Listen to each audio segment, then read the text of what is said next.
रहमान रहीम अॼु हिते social development organisation जे मातहत Bairiya town international जे हवाले से अॼु मेडिकल कैंप लगाई वई आहे, मुफ़्त मेडिकल कैंप। इन कैंप लगाने जो काज़ इहो आहे त हिन महांगाई वारे दौर में सिहत तमामु घणी महांगी थी वई आहे, त ग़रीबनि खे असां अहिड़े तरीक़े सां सहूलियतूं मुहैया कयूं ताकि हो पंहिंजो इलाज सुठे तरीक़े सां हिते उन्हनि जो थी सघे।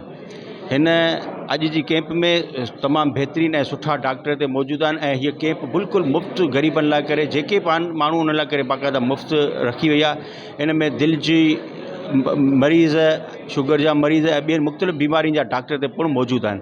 ऐं हिते अलहमदुलिल्लाह सुबुह जो 11 बजे खां हिन वक़्त ताईं 500 खां 600 मरीज़ हिन वक़्तु हितां खां असां OPD थी चुकी आहे। उनजी बाक़ाइदा हिते पूरे इन एरिया में मेमनगोड जे आसपास जा जेके बि इलाइक़ा आहिनि उन्हनि जे इर्द गिर्द असां तक़रीबन 500 खां 600 माण्हू हिते मरीज़ अची चुका आहिनि। ऐं अलहमदुलिल्लाह हीअ अहिड़ियूं कैंपूं असां कोशिशि कंदा आहियूं त हर महीने हिते कैंपूं इहे लॻनि ताकि जीअं असांजा ग़रीब जेके मरीज़ आहिनि, जेके सुठी वॾी अस्पताल में इलाज करण खां क़ासिर हूंदा आहिनि महांगाई करे, त उन्हनि जी तशख़ीस, उन्हनि जी जेका इब्तिदाई रिपोर्ट जेका हितां ई हासिलु थी सघे त उन्हनि खे मर्ज़ कहिड़ो आहे ऐं उन्हनि खे कहिड़ी तरीक़े सां उनजो इलाज कयो वञे।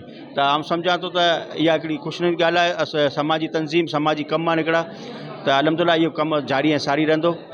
ऐं बैरिया टाउन इंटरनेशनल हॉस्पिटल वारनि जो बि निहायती शुक्रगुज़ार आहियां जिन उन्हनि सां असां सां राब्तो कयो ऐं इहा उन सोच रखी त हिते मेमनगोट में हिकिड़ी सुठी जेका असां कैंप इमदादी कैंप लॻाई वञे।